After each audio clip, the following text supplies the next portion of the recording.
Voltamos a apresentar Inclusão e Saúde. De volta com Inclusão e Saúde, agora para falar sobre psicologia, mas de maneira mais específica. Eu estou me referindo ao autismo, ao atendimento específico à pessoa autista. Está conosco mais uma vez a psicóloga Tatiane Sampaio. Bem-vinda mais uma vez, Tatiane. Obrigada. A pergunta-chave é: como é que a família reage assim que descobre? Como é que a família começa a tratar da questão, que não é uma tarefa fácil. Não porque a pessoa é melhor ou é pior, é diferente, é isso ou aquilo. Não, é porque tudo que é novo tende a ser encarado de uma maneira ou outra, depende muito de cada indivíduo. Mas vamos lá, definindo primeiro a questão do tratamento à pessoa autista, sobretudo a criança, doutora. Quais são os primeiros passos que são dados quando a gente se depara no aspecto da psicologia? Então, o autismo, né, ele é um transtorno do desenvolvimento. Então, assim, os pais geralmente começam a notar quando a criança ainda é pequena, né? Começa a notar alguma diferença no desenvolvimento da criança. A criança que não começa a falar logo, muitas vezes não interage, não olha para a mãe quando vai dar mama, às vezes a criança não tem aquele olhar para a mãe, né? Não fixa. Então, assim, são sinais que vão aparecendo e aí, às vezes os pais também acabam não notando, se for um autismo leve, né? São coisas que passam despercebidas. Então, mas o pediatra mesmo pode notar e aí, a partir disso, o pediatra pode encaminhar para o neuropediatra e aí, diagnosticado o autismo, o neuropediatra vai fazer os encaminhamentos para um tratamento contínuo da criança com autismo.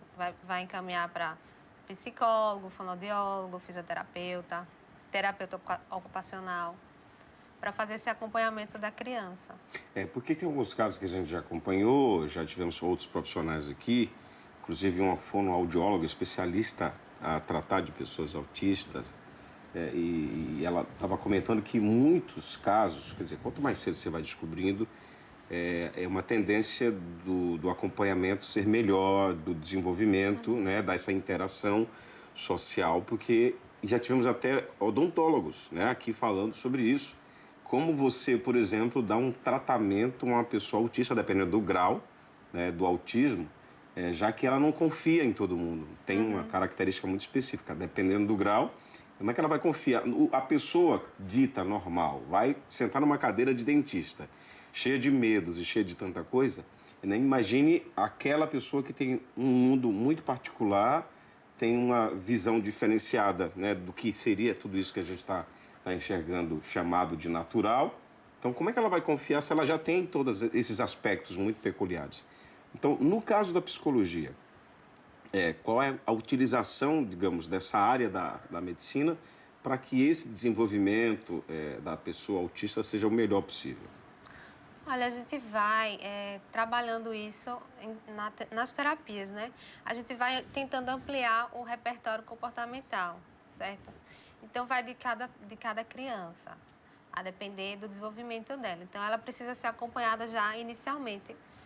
Assim que for descoberto, né? Quanto mais cedo, melhor. A partir dos 2 anos, a gente já está conseguindo detectar. E aí, a gente começa a aproveitar essa plasticidade cerebral da criança, né? A partir desse momento. E aí, a gente começa a aproveitar esse desenvolvimento para ela conseguir realmente se desenvolver. O desafio maior seria a interação social ou não? Ou é um dos principais? A interação social também é muito... Pode estar muito afetada, porque a criança ela tende a querer brincar sozinha, a querer não interagir com seus pares, né? Com outras crianças. Muitas vezes elas têm essa dificuldade na interação social, na fala. A fala delas pode ser uma fala repetitiva, né? São crianças que apresentam ecolalia, que começam a repetir. Você pede para ela sentar e ela começa a falar, senta, senta. Ela repete o que você está falando. Entendeu? Ela tem certas dificuldades na fala. Ou também vai ter criança que não vai desenvolver a fala, vai ser uma criança não verbal. E aí, a gente vai ter que trabalhar em cima disso, para ela conseguir interagir mesmo sem a fala. Tem uma coisa que já me falaram, não sei até que ponto eu não me aprofundei, mas parece-me que a impressão que dá é que elas conseguem entrar meio que num universo do nível de inteligência ser além daquela nossa capacidade. Tem alguma relação com isso? Então, esse aí é o Asperger, né? Hum. Que ele é uma criança que acaba se desenvolvendo até mais do que o normal, que a gente diria, né? Então, aí já é outro... Outro perfil. Isso. Mas isso acontece na prática? Pode acontecer, está dentro do espectro autista. Eu ouço falar muito, né, do espectro autista. Explica pra gente o que é esse espectro. É como se fosse um mapa que define o que a pessoa estaria enquadrada naquele, no transtorno, efetivamente falando, e vai definindo o grau? É mais ou menos isso? Como é? Então, dentro desse espectro, assim, porque o conceito de autismo ele é muito amplo, Sim. não é? É tanto que a gente fala que é leve, grave, moderado ou grave, né? Então, assim, dentro desse espectro, para a gente enquadrar uma criança dentro do autismo, a gente teria dificuldade em 3 grandes áreas, que é na comunicação, na socialização e no comportamento. E aí, é preciso ter uma dificuldade nessas 3 grandes áreas para que a criança possa ser diagnosticada, certo? Quanto mais dificuldade no dia a dia a criança tem, maior o grau que ela tem de autismo. Mas essa evolução, digamos, esse desenvolvimento, ele é percebido facilmente depois? Olha, fulano era assim, eu conheci, a gente trouxe aqui a Ingrid, que ela é uma negra. Eu digo negra porque as pessoas falam, e já ouvi falar muito sobre isso, de que o negro, não sei qual é que é a explicação, não sei se tem fundamento, mas um profissional já me disse que é mais difícil você encontrar autista negro. Não sei, não me recordo agora o que é que ele falou, mas a Ingrid, uma criança, 15 anos, a mãe falou, olha, ela se envolveu muito com a música e coral e tal, e isso mudou a vida dela, né? As crises que não aconteciam na mesma frequência, o desenvolvimento da fala que ela tinha, imagina, ela canta, e canta afinadinho, muito afinado. Eu estou dizendo porque, modéstia à parte, eu conheço um pouco do assunto. Então, assim, esse desenvolvimento é fácil de perceber, é gradativo, é muito lento, ou varia de caso para caso também? Varia de caso para caso. O que a gente indica é que ela seja acompanhada, né? A criança, a partir do momento que foi diagnosticada, para a gente ampliar esse repertório dela. Então, a melhoria ela vai na fala, na socialização e no comportamento. Então, ela vai conseguir interagir da melhor forma possível. Tá, e a família, entrando nesse aspecto agora? Para quem recebe logo a notícia, que tipo de orientação a senhora pode passar e, sobretudo, o que é feito depois no consultório, claro, de maneira mais objetiva, que não dá para falar cada caso é um caso. Mas, de uma maneira geral, qual é a participação da família em tudo isso e como é que ela pode se comportar para ajudar ao desenvolvimento dessa pessoa autista? Então, a família ela precisa procurar ajuda profissional, né? E ela precisa confiar no profissional que está acompanhando seu filho, né? Confiar, digo, trazer tudo o que está passando de fato, né? Não omitir nada. A gente precisa confiar no profissional para que ele possa ajudar da melhor forma, né? Porque a gente quer ajudar. Então, mas para a gente ajudar, a gente precisa que os pais sejam sinceros, né? E aí a gente começa a acompanhar, passa atividades, é importante que os pais participem bastante. Não só no consultório, mas sobretudo em casa. Em casa, no dia a dia, para reforçar o que precisa ser melhorado. E esse na impacto, doutora, o que dizer? Porque ninguém que, vamos supor, a gente tem um chamado senso comum, todo mundo quer ter a chamada vida perfeitinha, né? Você quer ter o dinheirinho certinho todo mês, você quer ter uma casa, você define um padrão, e você quer ter um filho que não tenha muitos problemas. E aí a deficiência para alguns acaba sendo um problema, né? Tem gente que acaba dizendo dessa maneira, e não é bem assim que funciona. Né? Todo mundo acha lindo, campanhas e tal, mas fala, mas ainda bem que os meus são ditos normais. Isso acaba acontecendo na prática. Então, vamos lá. Mas aí a pessoa descobriu que tem um filho, uma filha que nasceu e está no espectro autista, né? Como é que ela pode, digamos assim, trabalhar essa aceitação, se ela tiver dificuldade?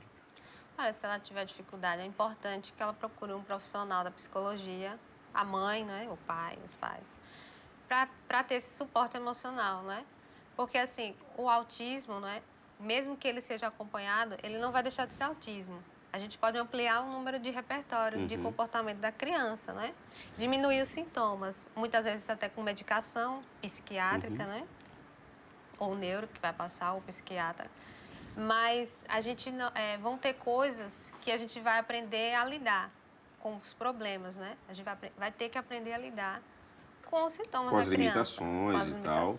muda a rotina, isso é natural. Isso. Né? Isso, dependendo do grau, né, do autismo, isso vai mudar, né? Isso, e muitas vezes a gente precisa mesmo do suporte emocional, mesmo do profissional da psicologia, para acompanhar também os pais.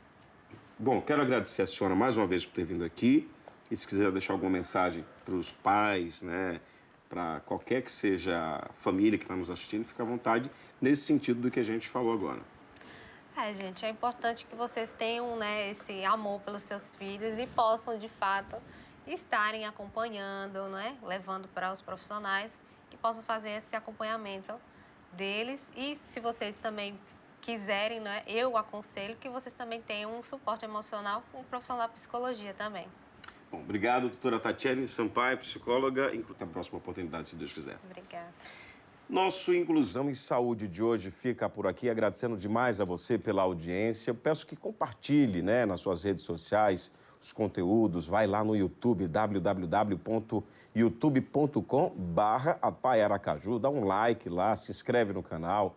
Se você, né, obviamente, está tendo essa oportunidade de nos ver agora, já pode dar o seu like aí e aproveita e indica para o seu amigo o conteúdo que lhe interessa. Diga se você gostou ou não gostou. Nas redes sociais, no Facebook, facebook.com/APAI-Aracaju, no Instagram, @APAI-Aracaju, né? Segue a gente aí no Instagram, compartilha os conteúdos no Facebook, interage, é muito importante que você faça isso. Não pode colaborar, por exemplo, com um programa de outra forma, que no caso mantido pela APAI, então vai pelas redes sociais, vai divulgando e é assim que a gente vai fazendo o trabalho acontecer. Nosso muito obrigado a todos pelo carinho da audiência, fiquem com Deus, a nossa equipe de trabalho da TV APLP, né, que sempre está nos suportando, nos aguentando aqui a cada edição, são profissionais abnegados, né, todos grandes profissionais. Sobretudo, o Miltinho, o Braulio, a Sandra, nossa nutricionista, a Sandra, que disse que vai fazer um desconto para mim legal,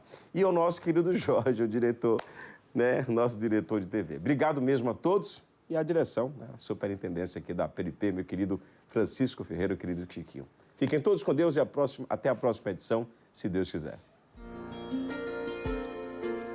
Você assistiu Inclusão e Saúde, uma realização APAI de Aracaju.